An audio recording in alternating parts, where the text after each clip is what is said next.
नमस्ते महाराज। महाराज श्री, मेरा जो क्वेश्चन है वो जो अभी कल मुनि तरुण सागर जी महाराज जो आपकी अदालत के अंदर गए थे, उससे संबंधित क्वेश्चन है कि आज दिन भर व्हाट्सएप पर कुछ ऐसे चर्चाएं चल रही थी कि मुनिश्री को वहां पर नहीं जाना चाहिए, या जो एंकर था उनको मुनिश्री से ऐसे क्वेश्चंस नहीं करने चाहिए थे। तो इसमें मैं आपसे ये जानना चाहता हूं महाराज श्री कि क्या मुनिश्री को वहां जाना चाहिए था, या अपने जैन धर्म को जो उनसे गलत क्वेश्चंस किए हैं तो उसके लिए क्या जैन समाज को क्या करना चाहिए? देखिए, सवाल आपको मुझसे पूछने की जगह उन्हीं से पूछना चाहिए जो गए। इस सवाल की जगह आप मुझसे ये पूछ सकते थे कि महाराज कभी ऐसा अवसर आए और आपको आपकी अदालत जैसे कार्यक्रम में सम्मिलित होने का निमंत्रण दिया जाए तो आप क्या करेंगे। आप मुझसे मेरी राय पूछो और उसके बाद आप अपनी राय बना लेना। मुझे किसी पर कोई टिप्पणी नहीं करनी, लेकिन मैं आपसे इतना कहूंगा कि यदि मुझसे कहा जाता कि आपकी अदालत जैसे कार्यक्रम में आपको आमंत्रित किया जाता है और हम आपका एक कार्यक्रम देना चाहते हैं, तो मैं नहीं जाता, क्योंकि जैन मुनि कभी अदालत के कटघरे में खड़ा नहीं होता।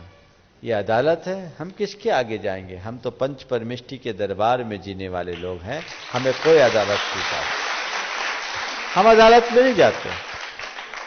हां, कभी रजत शर्मा हमारी शंका समाधान का एक सत्र लेना चाहे तो हम देने को राजी हैं। और जैसे प्रश्न किए, आपको प्रश्नकार के प्रश्न पर कभी प्रश्न नहीं उठाना चाहिए, क्योंकि आपने उन्हें खुला ऑफर दिया है। जो भी प्रश्न वो पूछे पूछ सकते हैं, आपको सहना चाहिए। आपके पास हर प्रश्न का माकूल उत्तर होना चाहिए। और सवाल इस बात का नहीं कि उसने ये प्रश्न उठाए, मैं तो ये कहूंगा कि प्रश्न उठाकर आपको सारी दुनिया को एक अच्छा मैसेज देने का उनने अवसर दिया। आपके पास पुख्ता उत्तर होना चाहिए, ऐसा उत्तर कि सामने वाले की बोलती बंद हो जाए।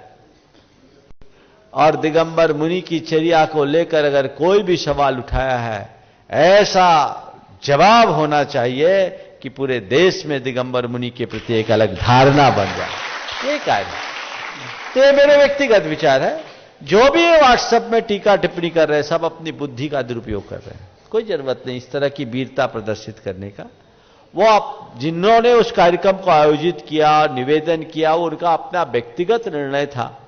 उनका दृष्टिकोण यह भी हो सकता है कि इस माध्यम से एक मैसेज जाएगा, एक प्लेटफॉर्म है। सब साधु की और हर व्यक्ति की अपनी अपनी सोच है।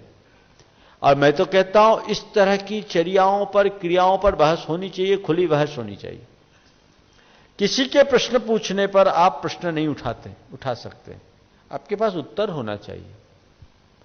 और उत्तर, ऐसा उत्तर जिसे सुनकर के उस व्यक्ति की धारणा बदले। मैं मानता हूं प्रश्नकर्ता की खुद की धारणा हो ये बात जरूरी नहीं है, ये जनता के मनोभावों के अनुकूल प्रश्न भी उपस्थित करते हैं। तो हमें उसका उत्तर देना चाहिए। और ये कैसा उत्तर, कैसा प्रश्न मुझे नहीं मालूम, लेकिन आपने सवाल किया, मुझे नहीं मालूम। मैं तो ये मानता हूं कि जो हुआ होगा अच्छा ही हुआ होगा। लेकिन यदि कभी ऐसा मौका आए तो ले आओ रजत शर्मा को, देखता हूं। नमस्ते महाराज।